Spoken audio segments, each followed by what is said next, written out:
وہ معزز تھے زمانے میں مسلمان ہو کر، ہم خار ہوئے تارک قرآن ہو کر۔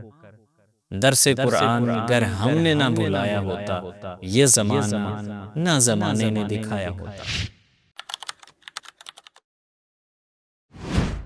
السلام علیکم ورحمۃ اللہ وبرکاتہ۔ بندہ نچیز کو حماد انور کہتے ہیں۔ رمضان المبارک میں عموماً ایک ذوق ہوتا ہے، شوق ہوتا ہے عبادت کا۔ ہر بندہ جو غیر رمضان میں عبادت نہیں بھی کر رہا ہوتا، اس میں بھی ایک شوق پیدا ہوتا ہے کہ رمضان کا مہینہ ہے، کچھ نیکیاں کر لیں، کچھ عبادت کر لیں، کچھ تلاوت کر لیں۔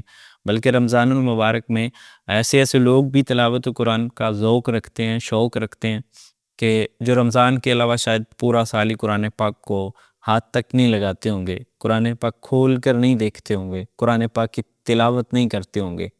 یہاں پر ایک بات یہ بھی ہے کہ قرآن پاک جس قدر عظیم کتاب ہے، کس قدر مرتبے والی، رتبے والی کتاب ہے، حدیث پاک میں آتا ہے کہ یہ قرآن کل قیامت والے دن اپنے پڑھنے والے کے لیے اللہ تعالیٰ کی بارگاہ میں سفارش کرے گا۔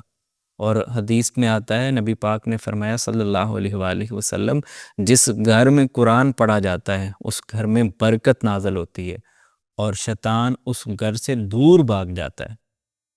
اور یہ وہ قرآن ہے کہ جس کا ایک ایک حرف پڑھنے سے اللہ تعالیٰ 10 نیکیاں عطا فرماتا ہے۔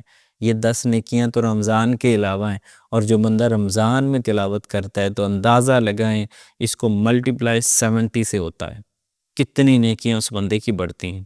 اور مزید آگے بات کریں تو رمضان المبارک میں تلاوت قرآن کا ذوق بڑھتا ہے، اور ذہن میں یہ بات ہوتی ہے کہ میں نے زیادہ سے زیادہ قرآن پاک تلاوت کرنے ہیں، میں نے زیادہ سے زیادہ قرآن پاک پڑھنے ہیں۔ اور پھر قرآن پاک کے جو آداب ہیں کہ قرآن پاک کو خوب ٹھہر ٹھہر کر پڑھو، اس کے تجوید و قراءت کے جو اصول ہیں ان کے مطابق پڑھو۔ ہمیں پتہ ہی نہیں ہے، ہم اسی دوڑ میں رہتے ہیں کہ میں نے 2 پڑھ لی ہیں، میں نے 3 پڑھ لی ہیں، میں نے 4 قرآن پاک پڑھے ہیں رمضان میں۔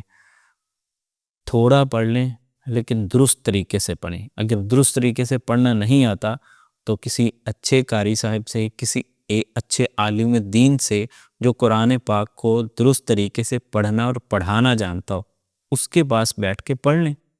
آج کل تو آن لائن پہ پڑھنے کے بہت سارے طریقے ہیں، تو قرآن پاک کو درست کریں۔ رمضان المبارک میں موقع ہے اور ایک ذہن بھی بنا ہوتا ہے، ذوق بھی بنا ہوتا ہے قرآن پاک پڑھنے کا، سیکھنے کا۔ اور مزید آگے کہ قرآن پاک کو زیادہ نہیں، 2 آیات 3 آیات پڑھیں، لیکن ترجمہ اور تفسیر کے ساتھ پڑھیں، تاکہ قرآن سمجھ تو آئے، تاکہ پتہ تو چلے کہ اللہ تعالیٰ میرے ساتھ، اللہ تعالیٰ مجھے کیا ایڈریس کر رہا ہے، اللہ تعالیٰ ہمارے لیے کیا رہنمائی اللہ تعالیٰ نے قرآن مجید میں رکھی ہے، مجھے پتہ تو چلے۔ پھر قرآن پاک کے وہ راز آپ کے سینے میں اتریں گے جو اللہ تعالیٰ نے اس کتاب کے اندر بیان کیے۔ روایات میں آتا ہے کہ خشکی و تری میں کوئی چیز ایسی نہیں جس کا ذکر قرآن میں نہ ہو۔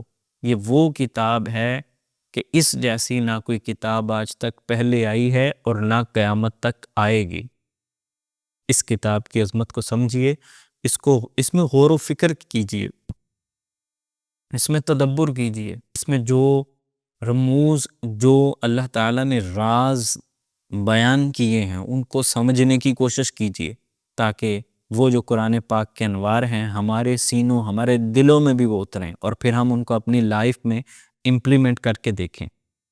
وہ کسی نے خوب کہا تھا نا، وہ معزز تھے زمانے میں مسلمان ہو کر، ہم خار ہوئے تارک قرآن ہو کر۔